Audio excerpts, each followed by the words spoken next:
بسم اللہ الرحمن الرحیم۔ اس سے پہلے ہم نے میل کی ضمیر منفصل پڑھی اور ان سے جملہ بنانا سیکھا۔ آج ہم ضمیر منفصل فیمیل کی پڑھیں گے، پھر اس سے جملہ بنانا سیکھیں گے۔ تو میل یعنی مذکر میں ہم نے ضمیر منفصل کی ضمیریں پڑھی تھی، ہوا، ہما، ہم۔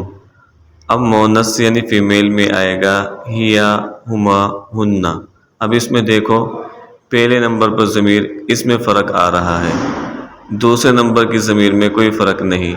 مذکر میں بھی ہما ہے اور مؤنث میں بھی ہما ہے، لیکن تیسرے نمبر کی ضمیر اس میں فرق ہے کہ مذکر میں ہم ہے اور فیمیل یعنی مؤنث میں ہننا ہے۔ اس کے بعد مخاطب کی ضمیر ہم نے پڑھی مذکر میں انت، انتما، انتم۔ مؤنث میں آتا ہے انتی، انتما، انتن۔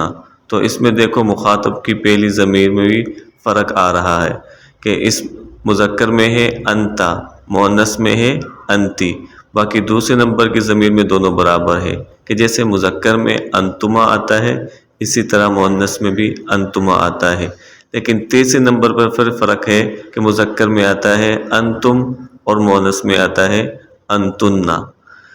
متکلم کی ضمیر میں کوئی فرق نہیں، جیسے مذکر کے لیے آتا ہے انا، نحن، اسی طرح مؤنث یعنی فیمیل کے لیے بھی آئے گا انا، نحن۔